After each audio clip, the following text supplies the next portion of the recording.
സിസ്റ്റത്തിന്റെ വീഴ്ചയുടെ ഉദാഹരണമായി ആലപ്പുഴ ചേർത്തലയിൽ നിന്ന് മറ്റൊരു ചികിത്സാ പിഴവ് ആരോപണം. മുറിവിൽ ചില്ല് വെച്ചുകെട്ടിയെന്ന ചേർത്തല സ്വദേശി രാധാകൃഷ്ണ പിള്ളയാണ് പരാതിയുമായി എത്തിയത്. 63 ദിവസത്തിനു ശേഷം സ്വകാര്യ ആശുപത്രിയിൽ നടത്തിയ ശസ്ത്രക്രിയയിലൂടെ ചില്ല് നീക്കം ചെയ്യുകയായിരുന്നു. കഴിഞ്ഞ ഡിസംബർ 16-ന് രാധാകൃഷ്ണപിള്ള സഞ്ചരിച്ച ഓട്ടോറിക്ഷ അപകടത്തിൽപ്പെട്ടു. ഓട്ടോറിക്ഷയുടെ മുൻഭാഗത്തെ ചില്ല് വലതുകൈയിലൂടെ തുളഞ്ഞു കയറിയിരുന്നു. ചികിത്സ തേടിയത് ചേർത്തല താലൂക്ക് ആശുപത്രിയിൽ. മുറിവ് വൃത്തിയാക്കാതെ ഡ്യൂട്ടി ഡോക്ടർ വെച്ചുകെട്ടി. 63 ദിവസം മുറിവിൽ ചില്ല് കഷ്ണങ്ങളുമായി വേദന സഹിച്ചു. പിന്നീട് സ്വകാര്യ ആശുപത്രിയിൽ നടത്തിയ ചികിത്സയിലാണ് പിഴവ് കണ്ടെത്തിയതും പരിഹരിച്ചതും.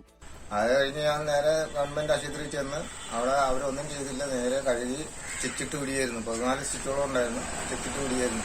അത് കഴിഞ്ഞ് രണ്ട് മാസത്തോളം വെറുതെ വീട്ടിൽ കുത്തിയിരുന്നു. നമ്മളിപ്പോ ഇത് പോയെന്ന് പറഞ്ഞാൽ എന്റെ കയ്യിൽ നിന്ന് ഈ ക്ലാസ് എടുത്ത് പഠിക്കാൻ പോയായിരുന്നു. അപ്പൊ ഇനി മേലാല് ആർക്കും ഇതൊരു ഉണ്ടാകരുത്, ഇങ്ങനെ ഒരു സംഭവം ഉണ്ടാകരുത്. ഗവൺമെന്റ് ആശുപത്രിയാണ്, നമ്മൾ പാവപ്പെട്ടവർ ചെല്ലുന്ന ഗവൺമെന്റ് ആശുപത്രിയിലാണ്.